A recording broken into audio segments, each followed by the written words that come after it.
On est de retour avec Ray Lalonde. Ray, Sportico, hier, a dévoilé le classement de la valeur des équipes de la Ligue nationale de hockey. Le Canadien qui se retrouve au 3e rang, une valeur d'un peu plus de 3 milliards de dollars.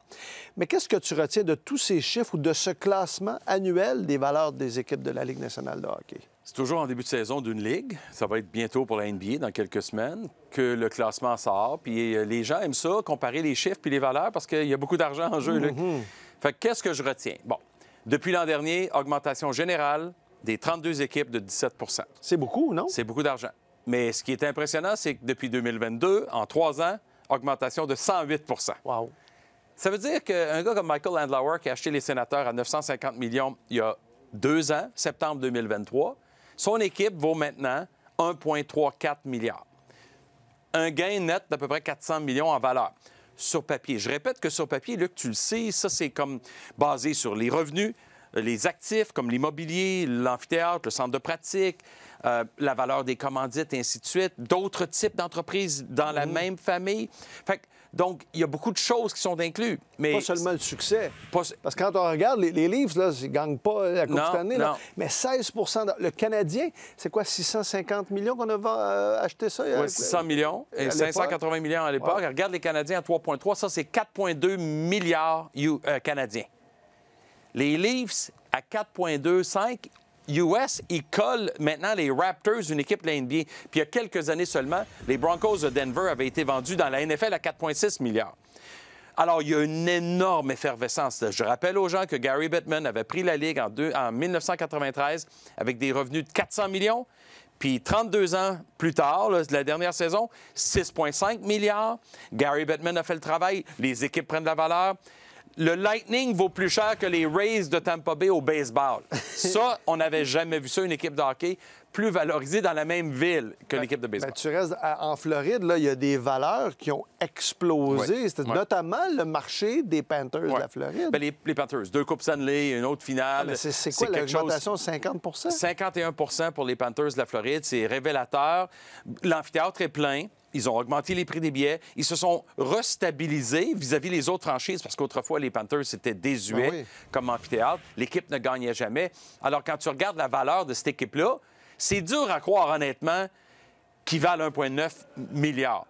Surtout dans le contexte que, comme j'ai dit tout à l'heure, sur papier, ça vaut ça, mais il y a un élément humain et émotif, Luc. Quand c'est le temps de faire une transaction, les gars payent toujours plus cher, parce qu'ils veulent l'équipe. Mais c'est plus cher sur papier que les Canucks de Vancouver ou l'Avalanche du Colorado. Ça, j'ai de la difficulté à imaginer comment on arrive à ce chiffre-là. Mais il y a une chose qui est claire, l'équipe est très populaire, très en demande. Tout a augmenté en Floride.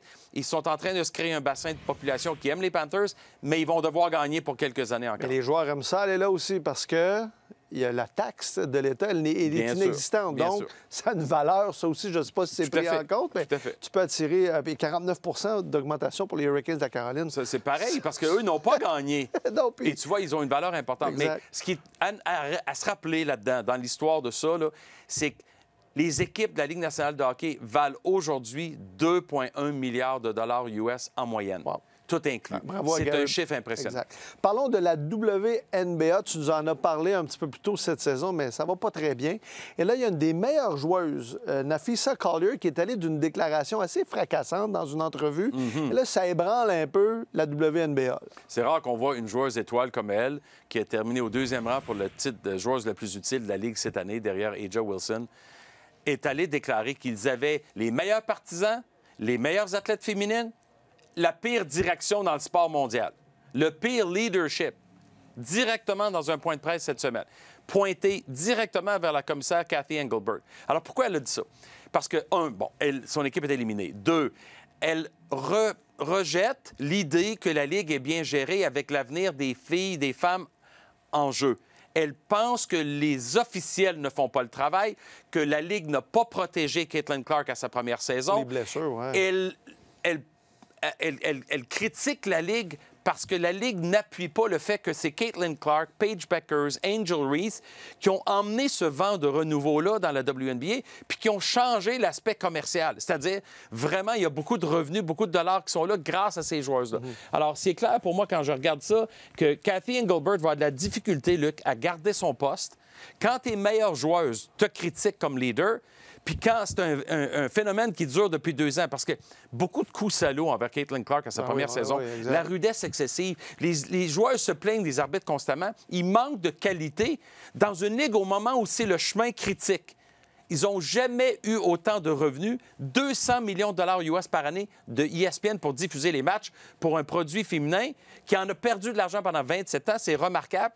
Puis c'est aussi le moment ultime pour le sport au féminin en général parce que toutes les ligues s'épanouissent au sport féminin grâce à la WNBA, y compris la Ligue de hockey professionnelle féminine ici à Montréal. Il reste une dizaine de secondes, mais il y a peut-être un arrêt de travail qui s'en vient aussi. Là. Bien, la convention collective se termine le 31 octobre. Fait qu'elle a choisi son moment de faire cette critique-là publiquement parce que dans quelques semaines, s'il n'y a pas d'entente, ils vont aller en lockout ou ils vont aller en grève. On n'a pas fini d'en parler. C'est dommage parce que, comme tu dis, ça va très, très bien pour la WNBA. Exactement. Merci beaucoup, Ray. Avec plaisir, Merci beaucoup.